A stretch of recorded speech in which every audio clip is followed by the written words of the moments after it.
Welcome to the ComedyMX Classic Comedy Channel. Classic as in Laurel and Hardy, Our Gang, Buster Keaton, and Charlie Chaplin.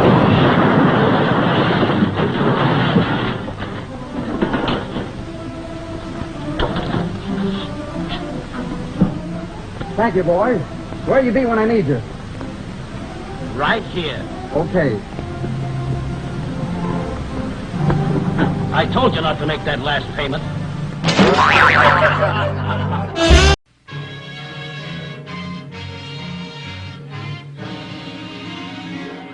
For Camels from Hollywood. Camel Cigarettes present Ed Wynn and Ed's guests Elsa Lanchester and Reginald Gardner.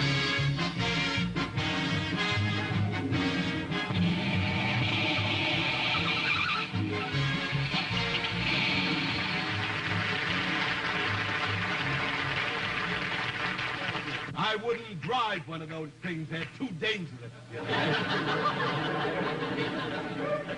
wouldn't drive one of them for anything.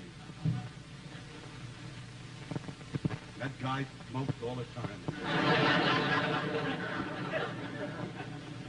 You know, everybody in Hollywood rides motorcycles. Really, they do. Clark Gable rides a motorcycle. His wife rides. That's how they got married. Didn't you ever hear the story? This is a true story. Clark Gable was out riding one Sunday on a motorcycle. Lady Ashley, who was later to become his wife, was riding a motorcycle. They stopped for a red light. She looked over, she said, "Clark, do you like to ride motorcycles?" He said, "I do." And Clark said to her, "Do you like motorcycles?" She said, "I do." And before the light changed, someone pronounced them man and wife. If that had been a green light, Clark Gable would have been a bachelor today. Oh, thank you. I'm so glad. Ladies and gentlemen, well, as a matter of fact, I have an invention here just for the men. So you ladies, if you don't care to watch it, it's perfectly all right with me. This is for men. This invention is for men who don't want to shave. See? It's a beard. It's not brilliant. I just wanted to show it to you. Well, this I consider a definite achievement, ladies and gentlemen. This is a gas razor. This is for houses where there is no electricity, you know. You light that pilot light, and the light goes up through there, you know, and it's a sort of a singe job, you know. I would suggest as an aftershave lotion, something like barbecue sauce or something like that. Thank you very, very much. Now, ladies and gentlemen, this evening, for instance, there will be things that will absolutely astonish you. I would like to say,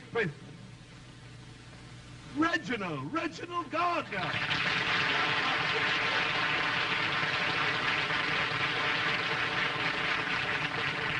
Oh, this is Reginald Gardner of the movies. Formerly Reginald Gardner of the movies. Formally? Aren't you in pictures anymore? The cinema, sir, has been replaced by two commodities, television and popcorn. Of the two, popcorn is by far the fresher. There's an insult there someplace. I haven't time to look it up. It's only a half-hour show, you know. But, Reggie, what are you really doing here? What are you doing here, Reggie? Your producer engaged me as your butler. Oh, that's ridiculous. I don't need a butler. Keenan dresses me. I don't. Your producer thought that my presence on the show might give to your program a certain amount of savoir-faire, je ne sais quoi, joie de vivre, bibbidi-bobbidi-boo. My producer thought that? That's a dreadful thing. Reginald, you're a big star in the movies, really. I'm astonished. I don't know what... You have a great job at 20th Century Fox. No, Ed, I had a great job at 20th Century Fox. In fact, I was going to play the lead in 12 O'Clock High. Don't tell me... Didn't you get that part in 12 O'Clock High? No, Ed, I'm sorry. I'm afraid I did not. You see, one morning, Mr. Zanuck caught me high at 11:30. It's been a much luckier year for Gregory Peck. and Clement Attlee. Ah, well. I didn't know there was so much smog in my clothes. I really didn't. Stop this, Reggie. I don't need a butler. I don't need a butler. My dear sir, you cannot do a television show looking like this. My dear sir, if I didn't look like this, I couldn't do a television show. But now stop this butler business, Reggie. Let me tell you something. I want to show you one of the new movies for my sponsor, Camel cigarettes, you know. It's a cartoon. Do you like cartoons? Well, if they're cartoons of camels, I love them. My sponsor will probably discharge me and engage him for that remark. You know that? Get off of here, Reggie. I'll show you the thrill. Camel, camel, to see how mild a cigarette can be. Oh, Betty learned to skate and she learned to ski. She also learned how mild a cigarette can be. She's chosen Camels because they're she. There's the mild, camel suit me to a T. Camel, smoke camel, to see how mild a cigarette can be.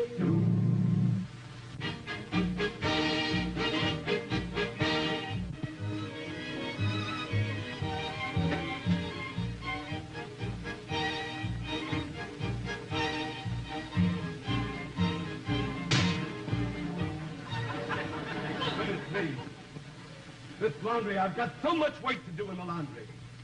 I have a lot of ironing to do. Been so busy, I have to iron these things out.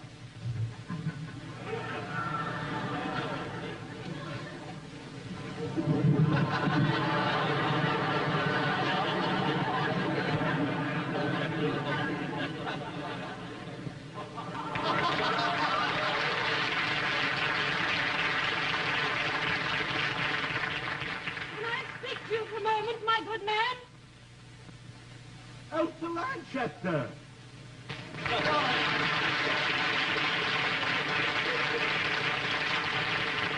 Lanchester, I don't understand. What are you doing with that towel wrapped around you there? Well, a lady can't walk down the street without something on. Yes. You could have worn a dress. I never thought of that. You are clever. Possible. Aren't you supposed to be appearing at the Turnabout Theater in Hollywood there? What are you doing here? That's what I want to know. I've come to make a complaint about your laundry. Oh, is that silly? You put too much starch in my nightgown. Oh, that's ridiculous. We never starch our nightgowns here. You starched mine. Kept me up all night.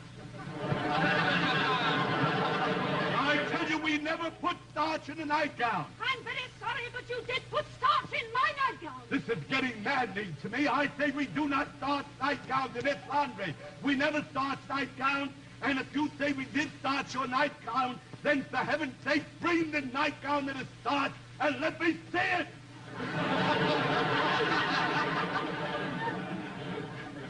Where is the starched nightgown? Well, I stood it up, it fell down and broke.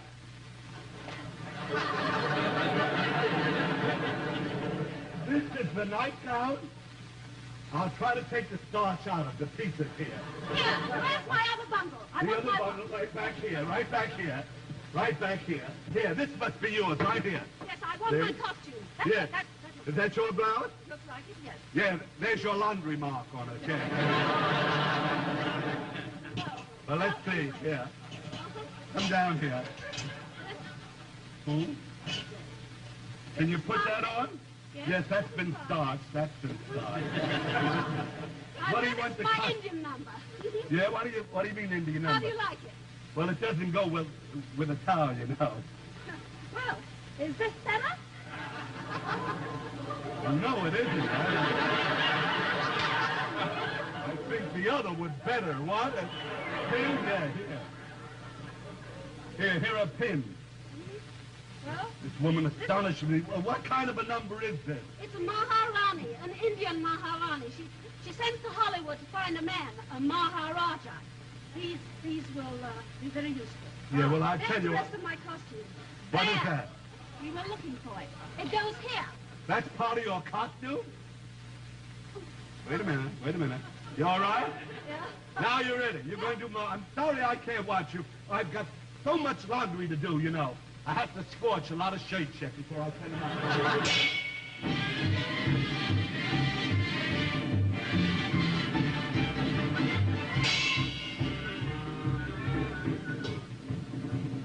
Somewhere east of Punjab lies a little state of Swat, where the elephants wear golden pants and the weather is always hot. There in her ivory palace, the Maharani rules. While around her couch her ministers crouch on 17 silver stools. But the Maharani is dreadful, all night a maid can she get. She's feeling so tete-a-teteful, but there's no one for tete-a-tete. All the princess seem to be taken, they're a much too popular lot. So the Maharani can't find a Johnny to be Maharaja Swat. So the Maharani of Swat, she's in a difficult spot. Tom or Dick or Harry can never marry the Maharani of Swat.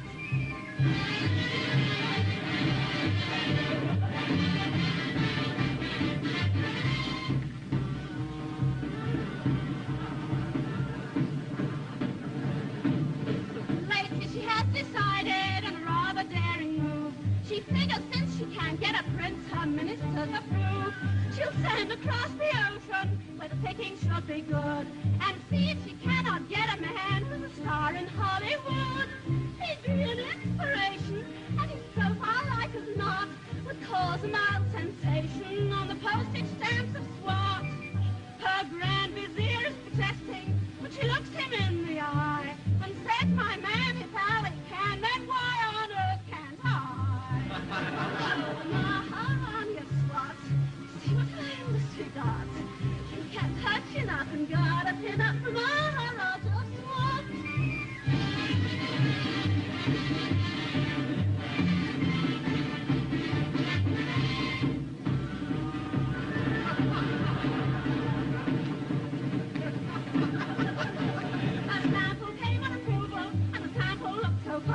She cabled, okay, this man can say from now on he'll be mine. She dressed in his pale pink jodhpurs and a turban of tiger fur. And she positively felt as though she'd melt whenever he lost that clothes. He was very ornamental. They made a handsome pair. His smile was oh so gentle and Metro Goldwyn Mayer. Her English is rather sketchy, but she's learned enough to know. For more affection she whispers, action, camera lights, let's go. The Maharani of Swat, just see what her industry got. She kept her chin up and got a pin up the Maharani of Swat.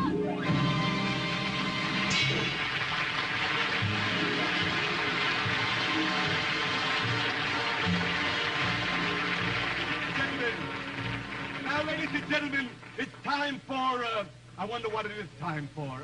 Assistant? Oh, yes. Now I know, it's time for advertising. When you see the pup, the time will be exactly right for Camel advertising. See? Yeah, that's the pup. All right. Now time to do the advertising. Thank you very, very much. Thank you. It was so kind. Don't show the back of it, you fool.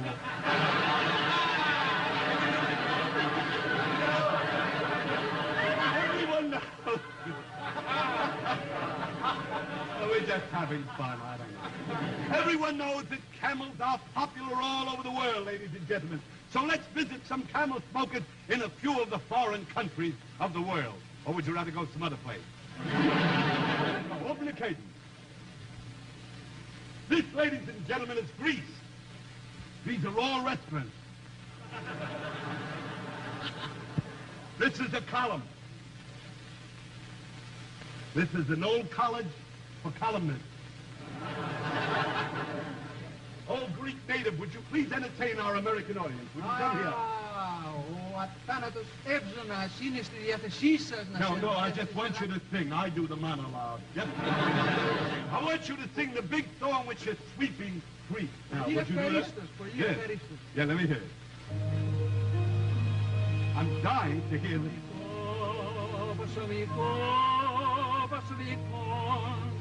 Σιγαρέτα αυτό απνίσε Camel σε ένα μοίρα και θα δεις. Απνίσε Camel και θα δεις. Thank you very, very much. You know, that's the biggest song hit to ever hit the Acropolis in Greece. And now let's continue our world cruise, ladies and gentlemen. I shall take you to Mexico. In Mexico, of course, they pronounce it Mexico, as you know. Mr. Guskin, will you give me some Mexican music, you know?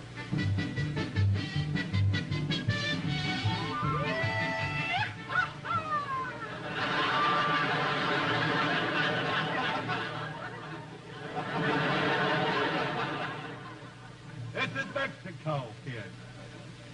At one time, this was the biggest drugstore in the world. And the people who lived here heard that they were selling camels, and the rush was so terrific, that's all that's left of the building. Would you sing some Mexican music for me, please? Si, senor. Si, senor. Well, a hot chick cucaracha to you, too. But just I'd like to hear the big song hit of Mexico. Yes, please.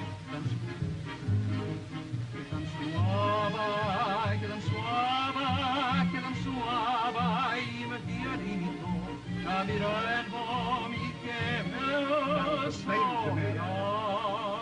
Sounds like Camel song. Oh, me Camel, si verá. Thank you very much, sister.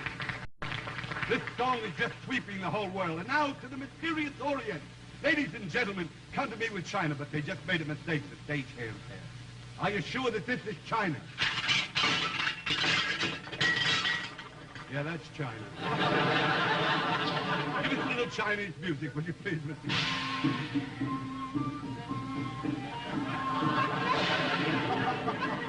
This guy's getting monotonous, you know that?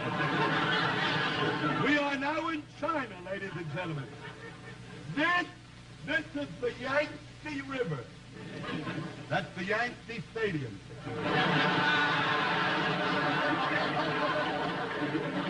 Would you please sing the song that is sweeping all of China? Well,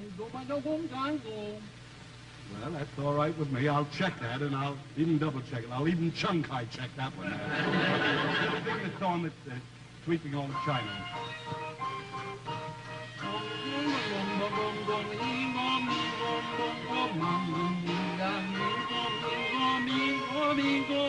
Silly to me. Yes, thank you very much. Can't stop this guy.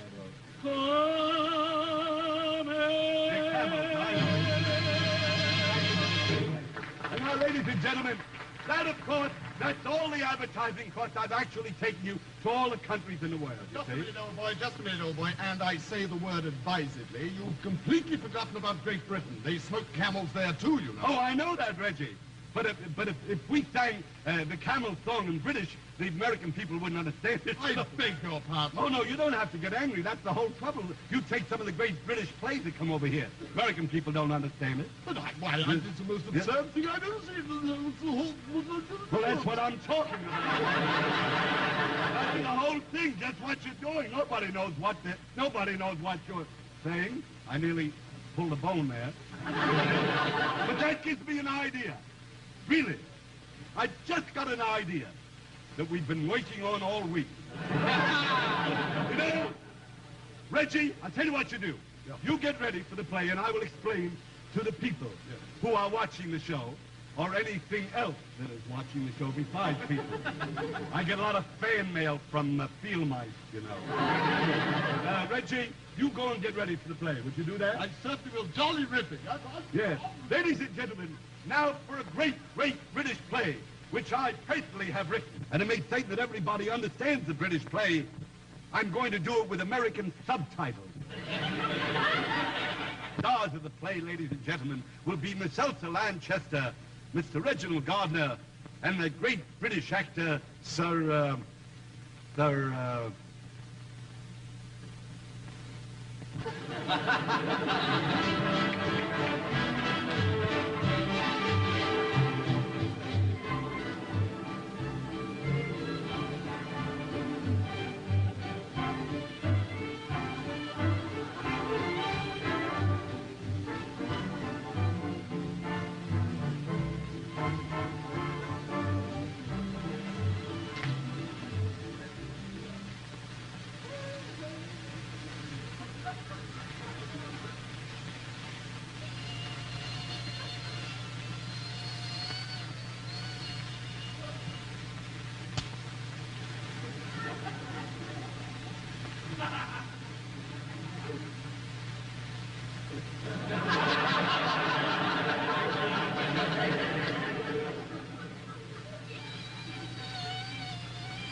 Ninja. Ninja?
Bullet!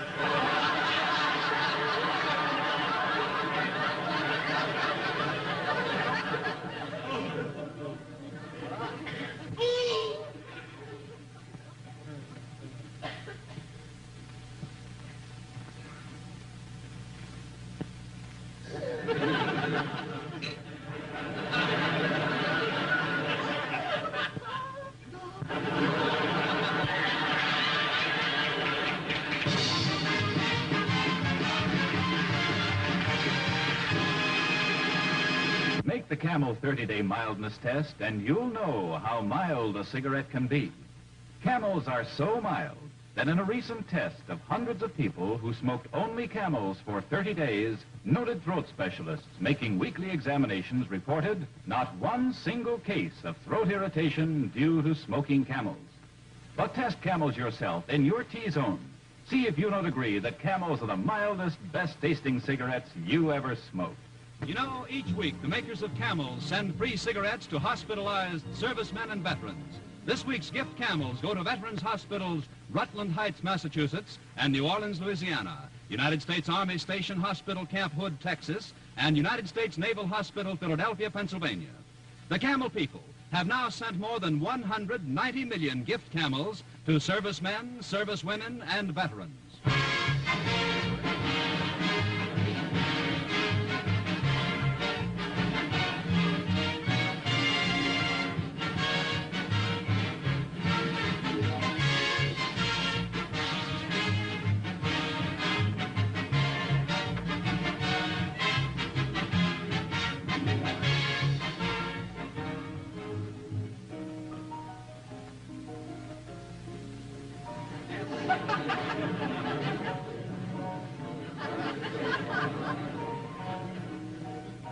Little boy blue, come blow your horn.